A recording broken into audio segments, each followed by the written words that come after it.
Yes. The Breakfast Club, bitches. Who's Donkey of the Day today? Okay, guys and gals. Donkey of the Day for Tuesday, November 6th, Election Day. I was going to give it to Rebel Wilson. I'll probably get to her tomorrow, but there are more pressing issues than giving hee-haws to human Twitter eggs. Today is Election Day in this country that we live in called America. We are all lying to ourselves if we say we don't love America. As a black man, I can say I have a love-hate relationship with this country, but that's a conversation for another day. I am simply giving Donkey of the Day to all you people who have no plans to vote today. I just cannot resist the opportunity to give all you complaining, always talking about problems but never have any solutions, head ass, want to change things but won't do something as simple as going out there and casting a vote to possibly get change. Now, let's be clear. Contrary to popular belief, I don't have any loyalty to any particular party. I didn't start voting until 2008.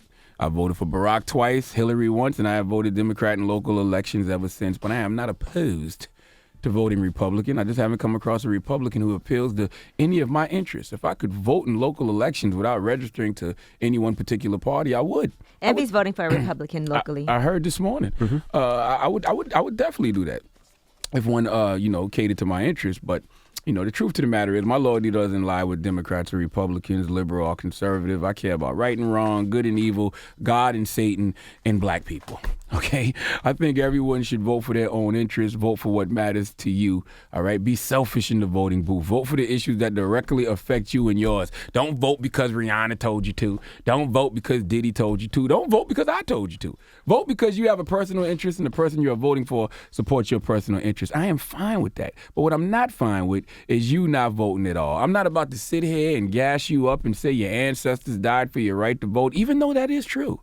Because I tend to agree with people like Dr. Boyce Watkins who say in reply to those who say you disrespect your murdered ancestors when you don't vote. Dr. Boyce said, actually our ancestors are disrespected by the fact that you talk about voting but never mention reparations for those homicides. But that's a conversation for another day, okay? I'm with all that though, all right? I'm not against any of it. And I'm not sure if the Democrats or Republicans care about us. All I know is that I feel a shift in culture, okay, a shift in this society, and I truly believe that whoever we the people elect, I think for the first time ever, we, and I mean black people, are going to start holding politicians accountable. See, the frustration comes from the fact that we vote and we don't see any results, okay? Our neighborhoods stay the same and America keeps its foot on our necks. Well, I'll be the first to tell you that we didn't do enough. We haven't done enough when it comes to just good old-fashioned democracy. I don't care if every black person that's running all across the country wins. It will mean nothing if we don't hold these people accountable once they're in office. Ain't no celebration, babe.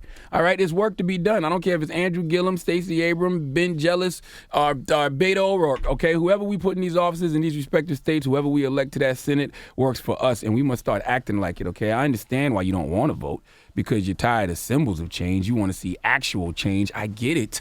But the actual change doesn't happen unless we make it happen, and we make it happen by voting.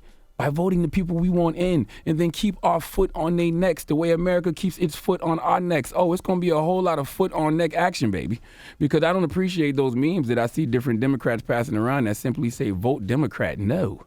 Not until you tell me why I should vote for you, all right? Do my interests mean anything to you? Is your agenda in alignment with my interests? These are the questions that need to be asked. Now, I could be wrong on the year, but I believe in 1964, Malcolm X spoke on Negroes voting. It wasn't the Ballad or the Bullet speech. That was definitely 1964, April 12th, 1964 to be exact. But Malcolm was doing an interview, and he basically said that we need a political awakening, meaning black people must understand the power we possess when it comes to voting, but instead of selling out to these Democrats or Republicans, make them come to us, okay? Our interests have to be their interests, and if neither party can do that, then I have no interest in either party. But let's hear the words from Brother Malcolm himself.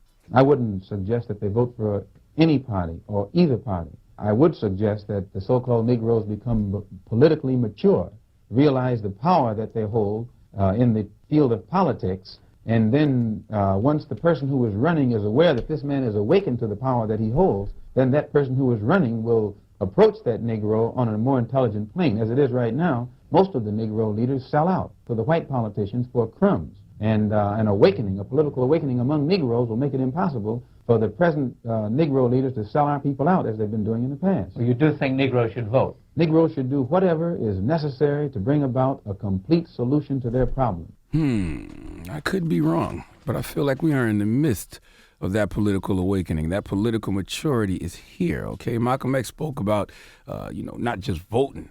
He said we got to hold these people that we are voting for accountable to do what it is they said they are going to do, and more importantly, do things that directly impact our communities, okay? The communities from the vote that they covered so much. Democrats, I'm talking to you because you don't win elections without us. So once again, don't sit on your ass today and complain. Get out there and make a damn difference, all right? Bad officials are elected by good citizens who don't vote.